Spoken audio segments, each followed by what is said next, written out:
Association United से राष्ट्रीय अध्यक्ष और सीएचओ फेडरेशन से संरक्षक आपका भाई भरत बेनीवाल आप सभी को नमस्कार करता है, क्रांतिकारी सवाल पेश करता है। जैसा कि आप सभी को पता है साथियों, एक बड़े आंदोलन की ओर अग्रसर हैं हम लोग और उस आंदोलन का नाम है गदर आंदोलन। और उस गदर आंदोलन के तहत हम लोग लगातार संघर्ष कर रहे हैं और संघर्ष के अगले क्रम में हम लोग दिल्ली गए थे। कल और परसों 2 दिन का दिन दिल्ली में बिताया, जिसमें पहले ही जो है अपॉइंटमेंट हम लोगों ने लगाया था। और वो अपॉइंटमेंट जो है, धन्यवाद देता हूं मैं मंत्री जी को कि उन्होंने मिलने के लिए हमें समय दिया। केंद्रीय मंत्री मनसुख मांडवीय जी जो है, जो चिकित्सा मंत्री हैं, और चिकित्सा राज्य मंत्री जो एनएचएम के को पूरा को डील करती हैं भारती प्रवीण पंवार मैडम, उन दोनों से हम लोगों ने मिले और बड़ी बातें रखी हमारी सारी की सारी।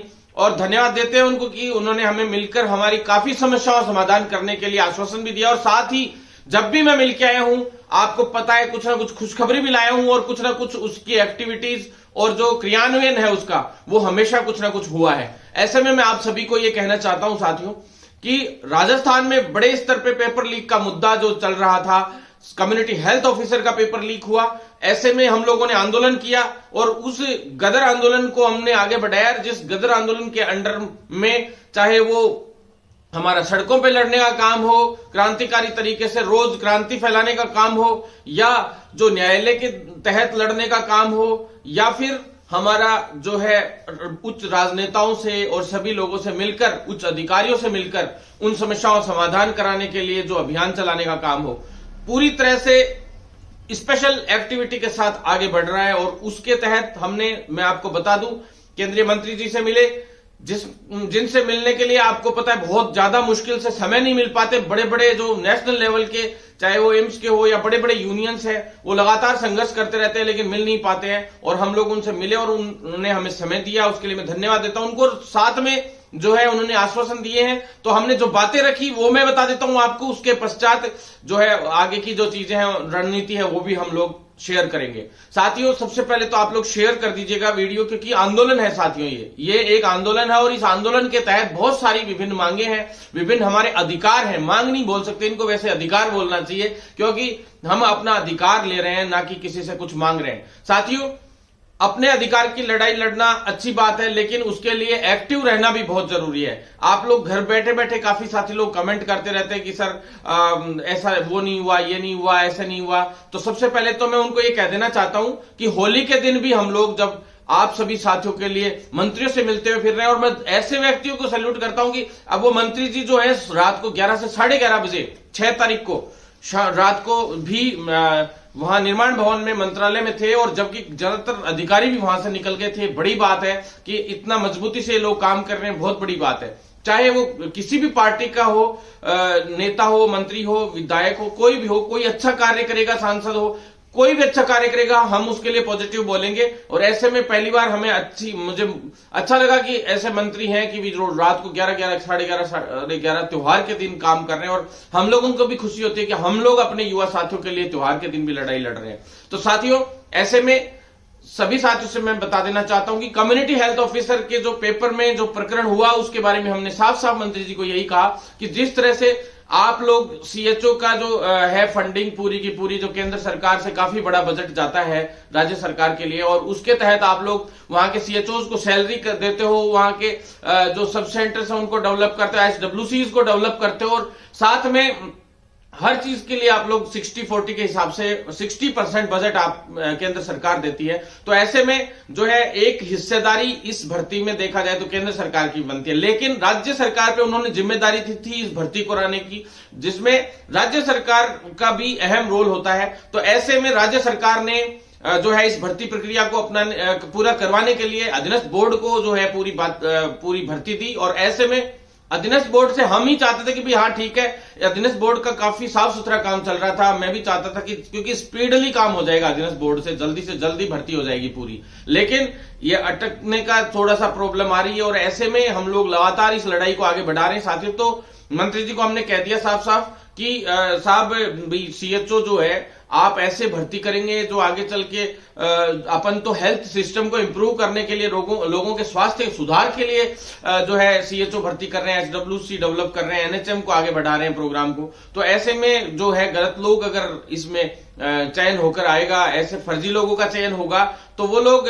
उल्टा स्वास्थ्य सही करने की बजाय लोगों को मारने का काम करेंगे, स्वास्थ्य बिगाड़ने का काम करेंगे। तो ऐसे में आप इसको संज्ञान में लीजिए और तुरंत प्रभाव से इस भर्ती में जो है एसओजी को जो ये मामला दिया गया है राजस्थान में, और एसओजी से जो लेट पे लेट हुआ जा रहा है, विलंब हो रहा है कि बीच में चलो रीट आ गई थी, सरकार का ये कहना है, राज्य सरकार का, राजस्थान सरकार का, कि भी रीट है, और साथ में एसओजी का भी यही कहना है कि रीट बीच में आ गई, उसकी पूरी मॉनिटरिंग एसओजी कर रही थी। तो ऐसे में चलो ठीक है, 1 तारीख को रीट का काम खत्म हो गया, फिर ये हो गया, अब होली भी चली गई, तो अब ऐसे में हम कहेंगे एसओजी को कि भी जल्द से जल्द 3-4 दिन के अंदर अंदर जो है रिपोर्ट अधीनस्थ बोर्ड तक भेजे, और रिपोर्ट चाहे आप जांच करते रहिए, आप क्रिमिनल्स को पकड़िए, हम तो कहते हैं सख्त से सख्त सजा उनको मिलनी चाहिए, उनकी संपत्तियां कुर्कोनी चाहिए, उन पे 10-10 करोड़ का जुर्माना होना चाहिए, साथ में उनको जो है नए जो एंटी चीटिंग एक्ट के तहत जो है उनके खिलाफ कार्रवाई हो, रासुका के तहत उनके खिलाफ कार्रवाई हो।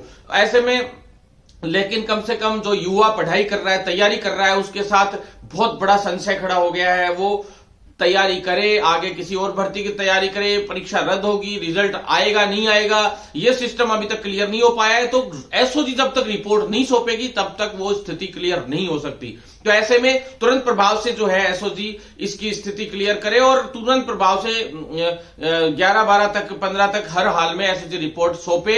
हम यही चाहते हैं। हम जो भी रिपोर्ट है उसमें क्लियर हो जाएगी कितने लोगों तक क्या क्या पेपर गया, किस किस के पास पेपर गया, पूरे तथ्य हमने, सबूत मंत्री जी को मैंने बताया कि भी पूरे सबूत हमने एसओजी को भी दिए हैं, और जो है अधीनस्थ बोर्ड के चेयरमैन साहब को भी दिए, और सबसे पहले 3 बजे हम लोगों ने पहुंचाए थे वहां पे सबूत, और साथ में मैंने ये ही सबूत सारे के सारे केंद्रीय मंत्री जी तक भी पहुंचाए हैं, और साथ में लेटर पैड पे पूरा जो है लिख के दिया है तरीके से सारा का सारा कि इसकी निष्पक्ष जांच होनी चाहिए, इसके अंदर जो है एसओजी तुरंत प्रभाव से रिपोर्ट सौंपे। और अगर इसमें पेपर लीक का साफ दिख रहा है कि पेपर लीक हुआ है, तो ऐसे में पेपर लीक हुआ है तो परीक्षा रद्द करवा के 1 माह के भीतर भीतर जल्द से जल्द इस भर्ती प्रक्रिया को पूर्ण किया जाए, क्योंकि परीक्षा करवा के 1 माह के भीतर भीतर और जल्द से जल्द इस भर्ती प्रक्रिया को पूर्ण किया जाए, क्योंकि जो है ये जो 31 मार्च तक की बात थी कि भाई ठीक है, इससे पहले पहले जो है बजट, पिछली बार की पीआईपी आई हुई थी एनएचएम को, हर साल नया बजट सेशन शुरू होता है 1 अप्रैल से, आप सभी को पता है। तो ऐसे में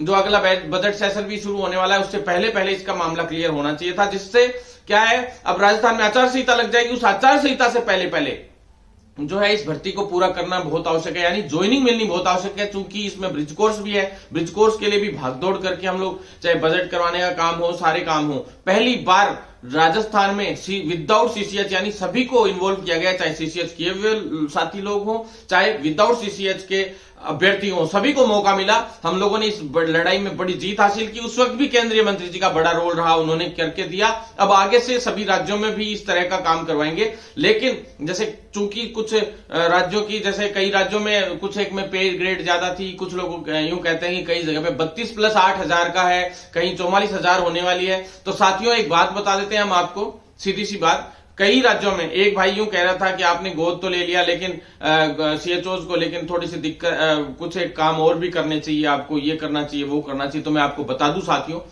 गोद लिया है तो ऐसा कोई दिन नहीं गया होगा जिस दिन मैंने मेरे युवाओं के लिए संघर्ष नहीं किया, मैंने मेरे सीएचओ के लिए संघर्ष नहीं किया, लड़ाई नहीं लड़ी हो। केवल मात्र 1 साल हुआ है, 1 साल भी पूरा नहीं हुआ है। नियमितीकरण के लिए, स्थायीकरण के लिए इतना बड़ा आंदोलन अगर किसी स्टेट में स्टार्ट हुआ हो तो आप बता देना, और सबकी मांगे जायज तरीके से सीएम तक नहीं पहुंच रही हो तो हमें बता दीजिए आप। और केंद्रीय मंत्रियों तक से जो स्थायीकरण के लिए जो पत्र है वो लिखवाने का काम हो, वो भी सभी को पता है। और सभी स्टेट्स के लिए, मैंने ये नहीं है कि केवल राजस्थान के सीएचओज के लिए, पूरे इंडिया के स्टेट्स के लिए हम लोगों ने पत्र लिखवाया था। उस वक्त सबको पता इस बात का, मैं मिल के आया था, साइकिल यात्रा भी लेके गया था, सारे काम किए, और उसके बाद ही ये सारे काम लगातार होते आए हैं। तो ऐसे में मैं आपको बता देना चाहता हूं, सैलरी भी बढ़ेगी। कई 2-3 स्टेट्स में जहां पे सीएचओ हर दूसरे दिन छोड़ के आ जाते हैं। अब राजस्थान में सीएचओ की भर्ती हुई उसी दौरान, तो बिहार में काफी सीएचओ छोड़ के राजस्थान में आ गए।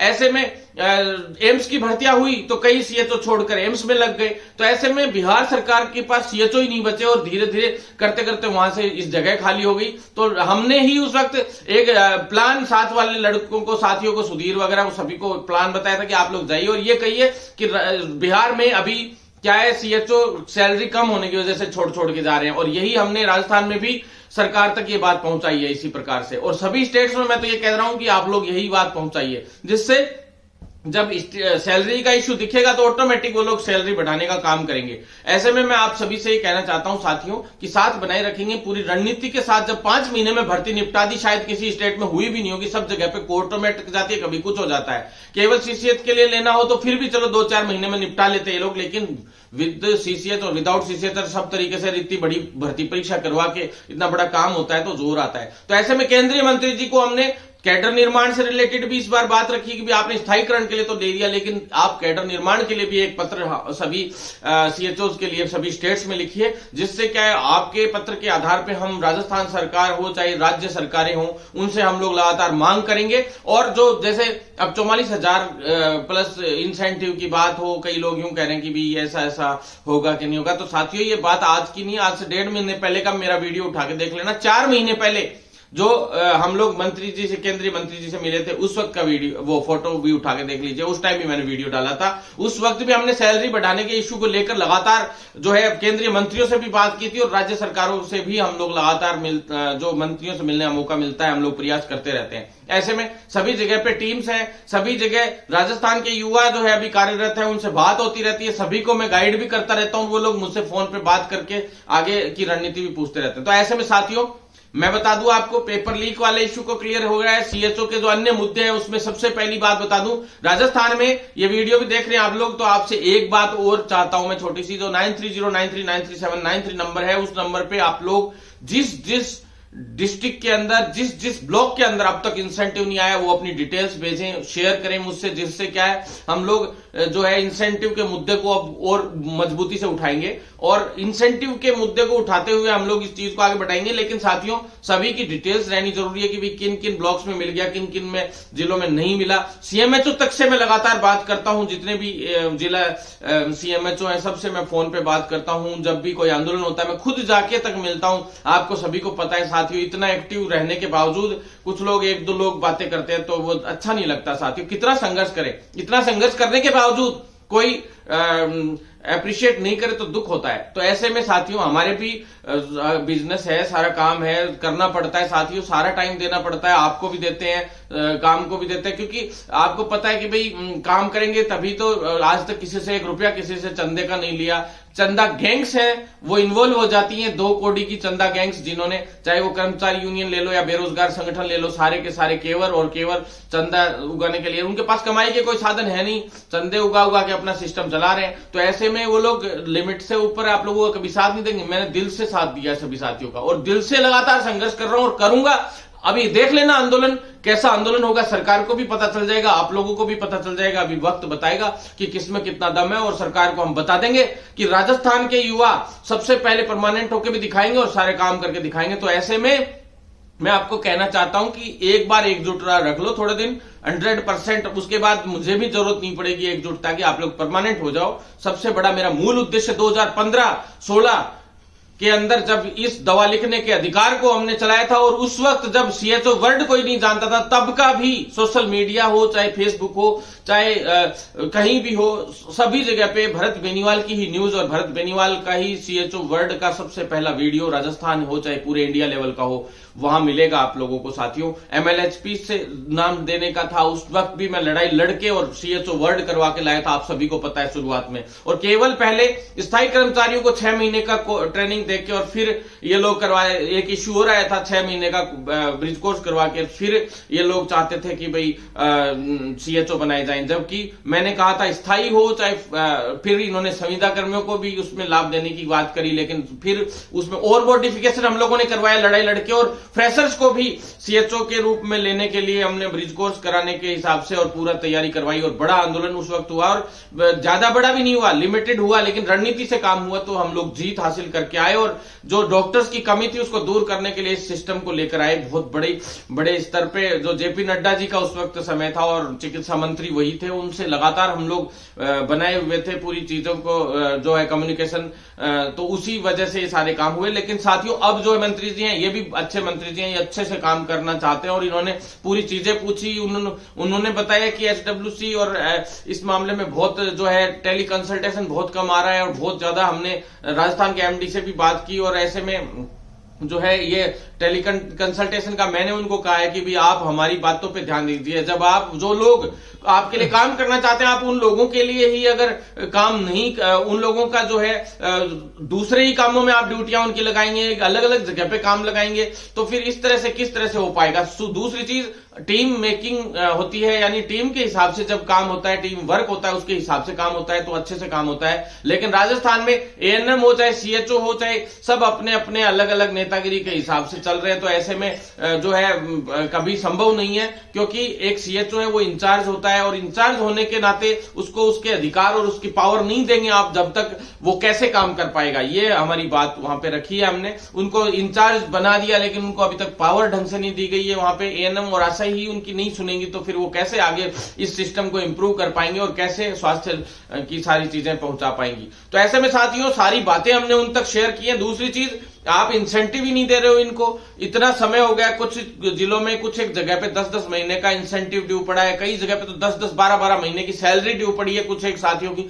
वो ड्यू होने का रीजन भी है हालांकि, क्योंकि उन्होंने ट्रांसफर करवाया और कई जगह पे पीएससी सीएचसी पे उन लोगों को पोस्टिंग दे दी गई साथियों, लेकिन जो है पोस्टिंग देने के बाद जो है पीएससी सीएचसी पे सैलरी कैसे बनेगी आप बताइए। और फिर कई जगह पे ऐसा था कि ट्रांसफरों के चक्कर में सैलरी बनने में बहुत बड़ी दिक्कत आई और उनकी आज भी प्रॉब्लम्स आ रही है। साथियों कोशिश मेरी यही थी कि सबको होम टाउन मिले और मिला भी काफी, लगभग कुछ 10%, 15%, 20% लोगों को नहीं मिल पाया होगा, लेकिन भर्तियां होती हैं और नौकरियां बाड़मेर बांसवाड़ा पता नहीं कहां मिलती हैं साथियों, आप सभी को पता है, बहुत दूर दूर तक जो है उनको पोस्टिंगें मिलती है। फिर भी इसमें काफी हद तक कोशिश यही रही कि होम टाउन तो मिले ही मिले, लेकिन साथियों फर्स्ट चॉइस सेकंड चॉइस में से तो मिले ही मिले। तो ऐसे में आप लोगों के लिए मैं प्रयास कर रहा हूं कि जो है आपको अपने क्षेत्र में है जो मिले पोस्टिंग। और साथ में दूसरी चीज मैं आपको बता दूं साथियों, 4 बार मैंने बताया कि 4 बार लैपटॉप जो मिलने थे अभी टेली कंसल्टेशन के हिसाब से सब तरीके से काम आते हैं सीएचओ के, और लैपटॉप का चौथी बार टेंडर निरस्त हो गया।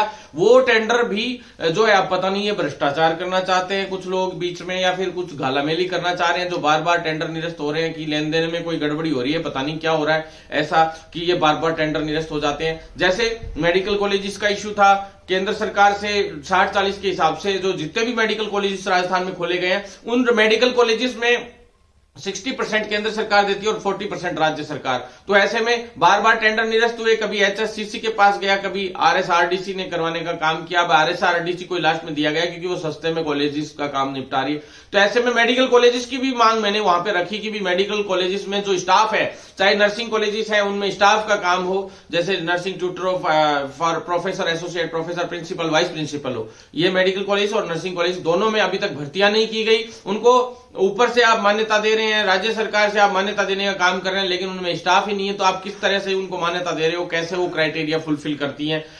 जितना स्टाफ उसके लिए चाहिए वो है ही नहीं, योग्यता ही पूरी नहीं करती वो कॉलेजेस, तो आपने मान्यता कैसे दे दी? तो कम से कम उनमें भर्तियां जो खाली पड़ी हैं उन पदों पे भर्तियां करवाई जाए। साथ में उस मेडिकल कॉलेज को मान्यता लेने के लिए 430 बेड का हॉस्पिटल चाहिए, और उसमें 430 बेड का हॉस्पिटल खुलेगा तो उसमें कर्मचारी भी उतने ही चाहिए। ऐसे में जितने कर्मचारियों की उस मान्यता के हिसाब से आवश्यकता थी वो कर्मचारी नहीं है, तो उन कर्मचारियों की, चाहे नर्सिंग स्टाफ हो, चाहे पैरामेडिकल स्टाफ हो, चाहे आप देख लीजिए फार्मासिस्ट हो, चाहे डॉक्टर्स हो, सभी की भर्तियां उनमें होनी चाहिए। ऐसी हमने मांग उनके सामने वापस रखी है कि भी आप राज्य सरकार को पत्र भेजिए और पूछिए कि आपको जितना पैसा दिया गया उसके अनुसार आपने स्टाफ लिया, आपने मेडिकल कॉलेज की मान्यता के हिसाब से बिल्डिंग बनाई है। अभी तक 4 मेडिकल कॉलेज के शिलान्यास पेंडिंग अभी और पड़े हैं, फिर और भी मेडिकल कॉलेज नहीं खुले हैं, उनको भी अभी देना पड़ेगा। राज्य सरकार बातें बड़ी बड़ी करती है लेकिन काम नहीं कर रही है, ये बहुत बड़ा दुर्भाग्य है। घोषणाएं खूब बड़ी बड़ी कर रही है लेकिन काम नहीं कर रही है, कह रही है संविदा कर्मियों को परमानेंट कर दिया हमने, उसकी भी केंद्रीय मंत्री जी को बताया कि भी कॉन्ट्रैक्ट सर्विस रूल 2022 पूरा मैंने उनको समझाया कि ऐसे ऐसे है कॉन्ट्रैक्ट सर्विस रूल आप बताइए ना किस तरह से बनाए गए हैं। मंत्री जी को खुद देख के बहुत चक्के रह गए कि ऐसा तो पॉसिबल ही नहीं है, किस तरह से उन्होंने बनाए, किस तरह से नहीं बनाए। ये सारी चीजें हमने उनके सामने जब रखी कि भाई कैसे बेवकूफ राजस्थान के संविदा कर्मियों को बनाया गया है, वो हमने सारा रखा। उसमें सीएचओज भी इन्वॉल्व शामिल है, आपको पता है। तो ऐसे में साथियों आप लोग बिल्कुल चिंता ना करें, लगातार लड़ाई हमारी जारी है। मेडिकल कॉलेज हो चाहे 80-20 का इशू हो, वो भी मैंने ढंग से रखा है। तो साथियों 80-20 के इशू में जो सीआईबी की बैठक पिछली बार अभी बताया उन्होंने कि पिछले में एजेंडे में हालांकि इसको रखने की बात थी, हालांकि पॉइंट तो रखा गया था लेकिन उस पर ढंग से चर्चा नहीं हुई। एक सीआईबी की बैठक और होने वाली है साथियों। उस सीआईबी की बैठक में तो एम्स के कई अलग से मुद्दे थे, उनको लेकर सीआईबी की बैठक हुई थी, तो ज्यादातर मुद्दे रखे गए थे। हालांकि कई उसमें एजेंडे में मुद्दे थे, उसमें संविदा पे भर्तियां कराने की भी बात एम्स में रखी गई थी कि आगे भविष्य में जितनी भी भर्तियां उनको संविदा पे कराने की भी बात चल रही थी। तो ऐसे में एजेंडे पे बात हुई, चर्चा भी हुई इन लोगों की, लेकिन नहीं होनी चाहिए, ये हमारी मांग है। और अगली जो सीआईबी की बैठक है उसमें संविदा पे भर्ती नहीं होनी चाहिए एम्स में, एक भी पूरी की पूरी स्थायी पदों पे भर्ती हो, यही हम एजेंडे में डलवा रहे हैं। और 80-20 का भी सोल्यूशन का हम लोग कोशिश कर रहे हैं डले। न्यायालय में भी हमने सुप्रीम कोर्ट तक जा चुके हैं, आपको पता है। सभी राज्यों में भी लगातार अब केस डाल रहे हैं।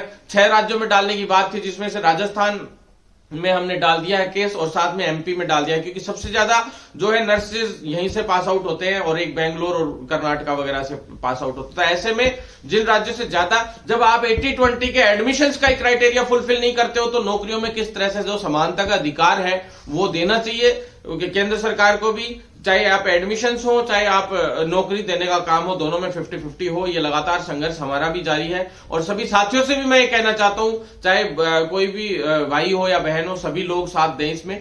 सभी के लिए ये है कि आपके क्लासमेट्स हैं एक दूसरे के, तो आप सभी को समानता का अधिकार मिले, ऐसी बात है। तो साथियों सीएचओ के ट्रेनिंग फंड का भी इश्यू हमने बताया है। सीएचओ के जो ट्रेनिंग फंड है वो सीएचओ का बार बार अटकाया जा रहा है। मैंने पूरा बताया उनको कि 1 साल हो गई, अब तक ट्रेनिंग फंड उनको नहीं मिला है। और वेटिंग के भी जो साथी लोग हैं उनको ज्वाइनिंग हुए समय हो गया, लेकिन उनको भी ट्रेनिंग फंड नहीं मिला है। ऐसे में जो है हमने बताया तो उनको खुद को विश्वास नहीं हुआ, जब उन्होंने सारी चीजें भेज दी, सारे पैसे भेज दिए, तो किस बात का। तो इस बात के लिए राज्य सरकार को केंद्र के जो मंत्री हैं वो नोटिस भी देने की कह रहे हैं कि हम नोटिस देंगे इनको। और 31 मार्च से पहले जो बजट से पहले का पूरा बजट का जो भी खाका था, जो भी जो सीएचओ के अकाउंट में जाने थे पैसे, जितने भी जाने थे, वो पूरे का पूरा उनके तुरंत क्लियर करके दे, अन्यथा अगली साल के जो बजट में जो दिक्कत करेंगे ये लोग। ऐसे में हम लोग इसीलिए केंद्रीय मंत्री जी से मिले साथियों। और आप लोगों से मैं इतना ही कहना चाहूंगा कि भी आप लोग साथ बनाए रखेंगे तो 100% सारे काम भी होंगे।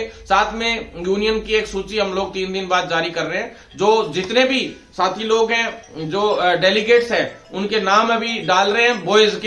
बॉयज के कम 101 डेलीगेट्स के नाम हम लोग जारी कर रहे हैं, जिसमें से जो है जिलाध्यक्ष के अलावा जितने भी नाम होंगे वो जो है डेलीगेट्स के नाम डाले जा रहे हैं, जिसमें जो पदाधिकारी आगे चल के बनेंगे और सब तरीके से उनको, चाहे वो प्रदेश स्तर का हो चाहे वो जिला स्तर के हिसाब से पदों का हो, आगे चल के उनके हिसाब से डेलीगेट्स के 101 बॉयज के नाम डाल रहे हैं और कम से कम 37 से 38 गर्ल्स के और नाम डाल रहे हैं। ऐसे में आप लोग बिल्कुल निश्चिंत रहे साथियों, जल्द ही हम लोग जो है एक बहुत बड़े आंदोलन के साथ आगाज करेंगे। अगले सप्ताह से हमारा सीएचओ नियमितीकरण से लेकर सीएचओ की हर एक समस्या को लेकर बड़ा जो है कारगर कदम आपको उठता हुआ दिखाई दे जाएगा। एक बड़े आंदोलन का आगाज होगा। गदर आंदोलन हमने चलाया, उसके अंतर्गत सबसे पहला पॉइंट ही सीएचओ स्थायीकरण का है। दूसरा पॉइंट आपको पता है जो समस्याएं चल रही हैं, 32+8 नहीं, हमें 35+5 चाहिए। लेकिन सबसे ज्यादा अगर कहीं सैलरी है पूरे इंडिया में सीएचओ की